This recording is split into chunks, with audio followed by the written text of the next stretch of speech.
এখানে ভক্তিমতী মায়েরা আছেন, বড়দের প্রণাম, ছোটদের জয়গুরু। ঠাকুরের অশেষ দয়া, দয়া এটাই আমরা পরম পিতাকে জীবন্ত রূপে পেয়েছি। যদি আমরা ঠাকুরকে না পেতাম, এই বর্তমান যুগ যা চলছে, সবাই কিন্তু ডিপ্রেশনে, বিশেষ করে বেশিরভাগ মানুষ ডিপ্রেশনে ভুগছে। ডিপ্রেশনটা কি? মেন ডিপ্রেশন হলো সন্তানদেরকে নিয়ে। আমাদের সন্তান বাড়িতে ঠিক টাইমে আসছে তো?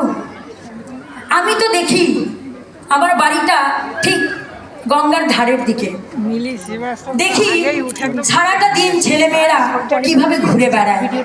তখন মনে মনে ভাবি, ঠাকুরকে যদি এরা পেত তাহলে এইভাবে জীবনটাকে নষ্ট করতো না। কারণ বাবা মা, আমরা বাবা মা ঠিক মতন তাদেরকে এগিয়ে দিতে পারছি না, ঠাকুর থেকে অনেকটা দূরে রাখছি। ঠাকুরকে এক দাদা বলছেন, আগে ঠাকুর যখন কারণ বাবা মাকে বলি ঠাকুরের চরণে তার দীক্ষাটা নিতে, তার সন্তানদেরকে ঠাকুরের দিকে এগিয়ে দিতে, জানেন ঠাকুর মুখের ওপরে না করে দেয়।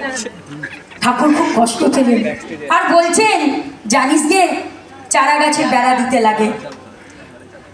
প্রত্যেকখানা সন্তান যদি ঠাকুরের হয়ে ওঠে তাহলে আমাদের এই বিশ্বতে আমাদের আর ভাবতে হবে না, আমাদের বাবা মাকে কান্নাকাটি করতে হবে না। ইঞ্জিনিয়ার, ডাক্তার আপনি হয়ে উঠবে যখন ও ঠাকুরের মানুষ হয়ে উঠবে। ঠাকুরের প্রতি তার টান বোঝালে দেখবেন আমার ঘরটাই ঠাকুর হয়ে যাবে। বাইরে কিছু লাগে না, বাইরের জগৎ এখন এত ভয়ঙ্কর চলছে, ওই ভয়ঙ্কর জগৎকে রক্ষা করার জন্যই ঠাকুর এসছেন। ঠাকুর সব পরিবারকে নিয়ে এসছেন। আজকে আচার্যদীপ দাদা অবিন্দা মিরাক্কেল করে দেখাচ্ছে। কিছুদিন আগে অমরধামে অবিন্দা 15-20 দিন এসছেন টানা আমাদেরকে ভোরের প্রার্থনায়।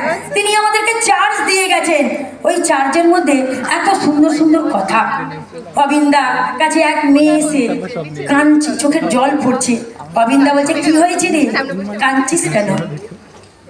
কাঁদছিস কেন? আমি তো তোর পাশে আছি।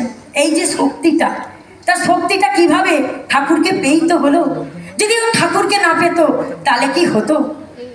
তেমনি ঠাকুর যখন ছিলেন, এক দাদা সারাটা দিন মদ মাতাল, তিনি মদ খেয়ে ঘুরে বেড়াতেন। তার বাড়ির লোক তাকে দূরে ফেলে দিল, ঠাকুর তাকে বুকে টেনে নিলেন, বলছেন, কিরে